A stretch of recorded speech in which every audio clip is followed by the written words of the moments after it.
अब इस मुद्दे पर आप क्या कहना चाहते हैं जो गौमांस मिला था? देखिए, हम जितने भी लोग हैं, हम स्वयं सेवक हैं, राष्ट्रीय स्वयं सेवक संघ का कार्यकर्ता हूँ।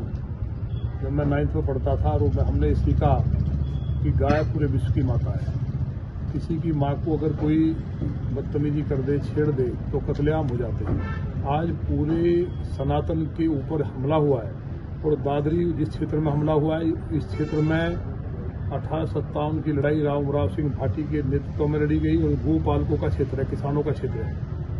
यहाँ हम उम्मीद नहीं कर सकते थे। गायों के ऊपर आप देखिए, जोगराज गुजर राजा थे, तैमूर लंग वो गाय काटने जा रहा था। उस जमाने में, आज से 1398 की बात कर रहा हूँ, वहाँ इतनी बड़ा संघर्ष हुआ है। तैमूर को मरना पड़ा। इधर गोखला जाट से लेकर के नागा साधुओं ने, गुरु गोविंद सिंह ने, मतलब इस देश में मुगलों के टाइम में जो नहीं हुआ वो आज मेरी अपनी सरकार में हो रहा है। हम जितने भी विधायक, मंत्री, सांसद उत्तर प्रदेश में रह रहे हैं, हम सबके लिए आज काला दिन है। हम सबको डूब मरना चाहिए। हमें मतलब जिंदगी से मोह खत्म हो गया या हमें इसके लिए लड़ना चाहिए, ये समझ में नहीं आ रहा। लेकिन इतना तकलीफ है। ये तो गोरक्षकों का भला हो कि गौ माता, हम गाय की रक्षा नहीं कर सकते। गाय की रक्षा, धर्म की रक्षा हम करते हैं, ये नहीं है। धर्म ही बचाता है, ये हमारी सबकी परीक्षा है। गाय तो इस ब्रह्मांड की नायक है। जहां भगवान श्री कृष्ण ने गाय चढ़ाई हो, मेरे यहाँ जो अधिकारी थी पहले और बहुत गाय कटती थी लौनी में, सपा की सरकार थी, बड़ी लड़ाई लड़ी गई। लेकिन आज इस पीठ के पीठाधीश्वर योगी आदित्यनाथ जी हों, गोरक्ष पीठ जो गाय की रक्षा के लिए पीठ बना, माननीय योगी जी जो गाय की रक्षा के लिए, जिन्होंने गाय के संवर्धन के लिए श्री कृष्ण जी के नाम से, भगवान के नाम से गौशाला, एक आना गौशाला खुलवाई हो, इतने गंभीर हों, उनके प्रदेश में इतना बड़ा दुस्साहस अधिकारी आज तक मेरा फोन अटेंड नहीं किया। मैं कल लगातार कॉल किए। ये अन्य जो लोग, आम जनता है, उनके लिए माननीय मुख्यमंत्री जी ने कहा है कि सीयूजी नंबर को 24 घंटे अटेंड करेंगे। कोई घटना, पुलिस की ड्यूटी ऐसी नहीं आराम करे। मैं सुबह से कल रात तक फोन करता रहा डीसीपी साहब को, कल मैं कमिश्नर मैडम को भी फोन किया। किसी ने कोई बात करना उचित नहीं समझा, मुझे यहाँ आना पड़ा। आप ये देखिए, मतलब लापरवाही की पराकाष्ठा। मैं खुद गया गोदाम पे, मुझे तब ये था कि भैंस का मांस होगा, लेकिन वहां जब ये लैब में टेस्ट होकर आया, गाय का मांस है। मतलब ये इतना बड़ा जघन्य अपराध हुआ है। गाय के खून की बूंद जहां गिरती है वो धरती बर्बाद हो जाती है और प्रदेश में रहने लायक व्यवस्था नहीं है। तो माननीय योगी जी के नीचे बैठ करके जो अधिकारी ऐसा काम कर रहे हैं, उस समाजवादी पार्टी के टाइम में एक बार एक घटना घटी थी। मतलब ये सारी बात मैं आज कुछ कहने के उसमें नहीं, मेरी समझ में नहीं आ रहा क्या करूं। ये बताओ, एक गाय की चर्बी को हटाने के लिए मंगल पांडे जी को कहा गया था। 1857 की क्रांति हुई, देश में आग लगी, अंग्रेजों को भागना पड़ा। आज मेरी अपनी सरकार में मैं खुद गोरक्षक, माने मुख्यमंत्री जी, माने मोदी जी खुद गाय घर पे पालते हैं।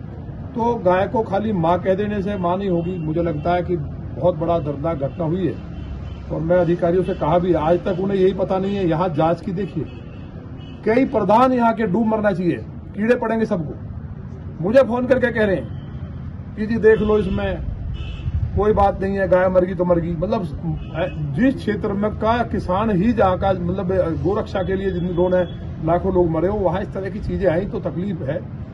मुझे उम्मीद है माननीय मुख्यमंत्री जी से हम बात करेंगे, इसमें महाराज जी से मिलकर बताएंगे कि अधिकारी क्या कर रहे हैं। केवल लूट के अलावा दूसरा काम नहीं है। गाय का काटने से पैसा आ जाए।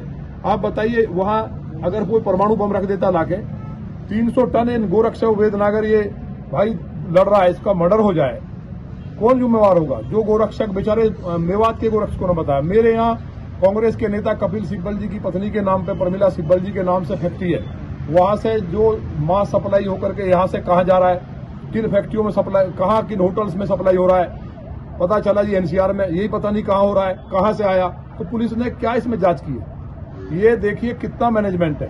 लोगों को कितने बड़े बड़े लालच दिए गए हैं। कोई बता रहा 80 करोड़ का, अब 80 करोड़ का तो एक ही इसमें आ रहा है लगातार, कंटिन्यूअसली। कितना बड़ा है, मतलब लगभग ये 8000 गायों का मांस है जो पकड़ा गया। 8000 गाय कत्ल हुई हैं। तो धरती पे इतना बड़ा पाप हो रहा है, तो इसके लिए माननीय मुख्यमंत्री से कहेंगे।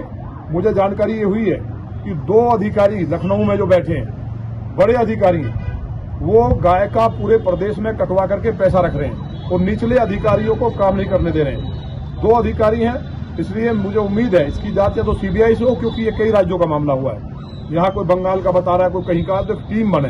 तो हम माननीय मुख्यमंत्री से कहेंगे, इसमें माननीय गृह मंत्री जी से भी हम बात करेंगे कि ये और सब चीज चल सकती है। हम सत्ता में क्यों आए थे, कहे के हिंदू हैं, हमें मर जाना चाहिए, कहे के हिंदू क्यों हिंदू कह के घूम रहे हैं। तो फिर इससे जालीदार टोपी पहन ले, मास्क खाए, कटवाएं, शर्म नहीं आ रही है अधिकारियों को बैठ करके लखनऊ में, पूरी सरकार को बर्बाद कर दिया है। तो इसके लिए हमें उम्मीद है कि माननीय मुख्यमंत्री जी उन दोनों अधिकारियों पे और निचले जो अधिकारी हैं, बात ये नहीं सस्पेंड हो, अगर थोड़ी भी दम बचाए और हम गोरक्षक हैं और हम हिंदू हैं और हम संघ के स्वयंसेवक हैं, तो अगर 2-4 अधिकारी बड़े जेल नहीं गए, ये नहीं कि कमिश्नर, डीसीपी, एसीपी, ये मतलब नहीं है।